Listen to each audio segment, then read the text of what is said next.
All right, I'm the flatratemaster, and let's talk about bottlenecks in a shop. Now, a bottleneck is really simple. It slows down the operations of running a shop. Now, bottlenecks are usually easy to fix.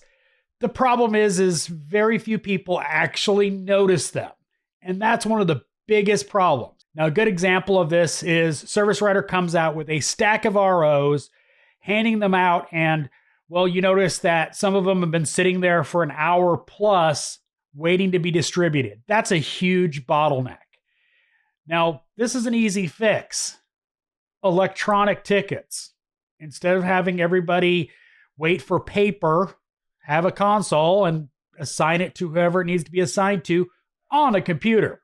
In fact, when I was shop foreman, one of the bottlenecks I ran into was, well, me. Because of me being a working technician and assigning tickets, I turned out to be a bottleneck.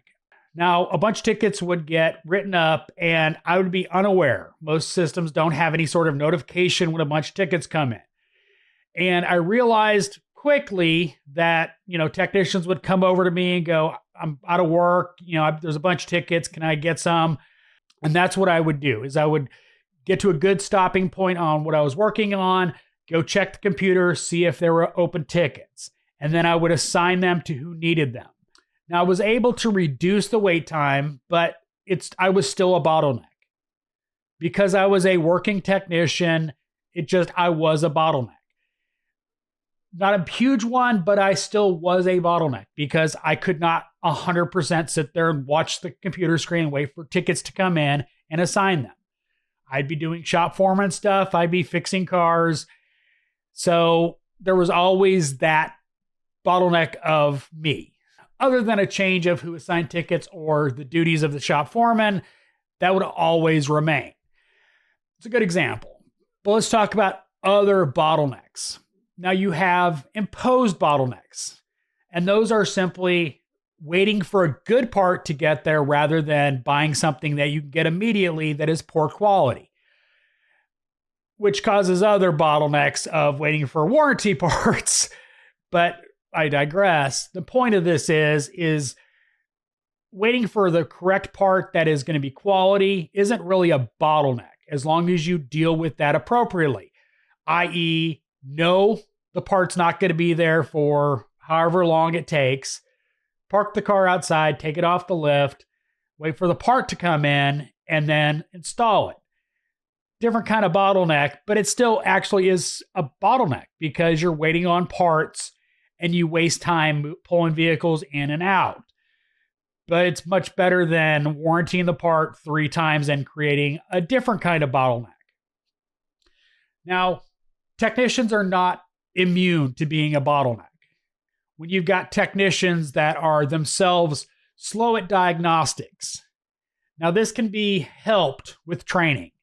Now, that problem, as far as diagnosis, usually is solved by increased training. Now, let's talk a technician that takes longer than average to fix a car. And that can be caused by many different factors, not just the technician. Being pulled off multiple times for like weight or oil changes, that's a bottleneck for that technician. They get other stuff done, but it usually causes that first car to suffer. Simple matter of, allocation. Don't bring in waiters if you don't want other cars to, sit. But if the technician themselves is just a slow technician, other than taking out the bottlenecks of the shop, it's a technician problem that isn't easily solved. And that's one of the exceptions to this rule. A slow technician may be just a slow technician. Either account for it or move on. But, you have to make that decision as a shop owner. Because if they do good work, but they're slow, unknown, quantities of bringing a new technician that may be fast but poor quality.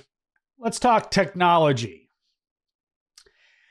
Does it take forever for the DVI to upload to the server? Do you have good Wi-Fi? Because if you don't, maybe get a professional in there to fix that. If you've got really slow internal Wi-Fi speeds, that's something that should be corrected. And a lot of shops have really, really, really bad Wi-Fi where, the capacity of what they run just sucks. And unfortunately, most shop owners really don't understand how Wi-Fi works. Even when they tell you online that they know what they're talking about, they still don't, but that's another subject. Access to information. Do you have every technician in the shop looking at one PC for information? That's a massive bottleneck. Easily fixed by multiple computer stations around the shop with access to all information sources the company subscribes to. Easy, a little expensive, but not really even that bad. Especially if they all have tablets for DVIs, just log in and, pay for the extra licenses so they have information right at their fingertips. Probably, that's probably a lesser concern at most shops, but Wi-Fi is a huge one. A lot of shops really do have really, really poor Wi-Fi. A cheap router from Best Buy is the best they've got. A lot of shops don't know how to schedule customers, clients, whatever you want to call them.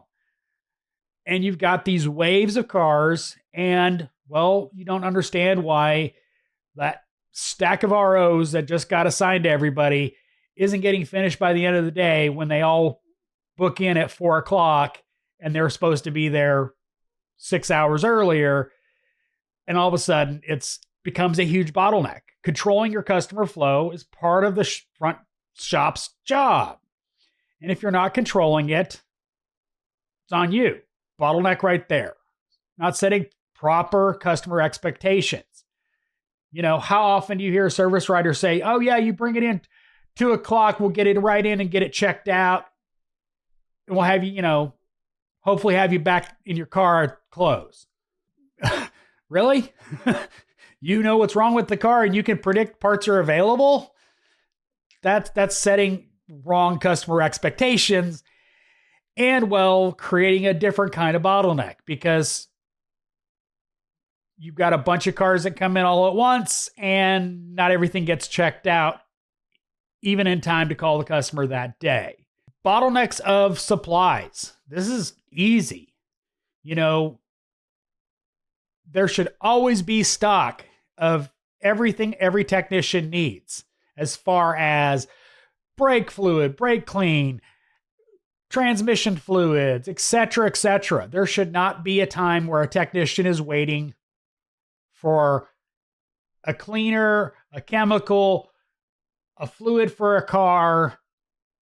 Either they should be ordered at the time of service, i.e., when the rest of the parts are ordered, or they should be in stock.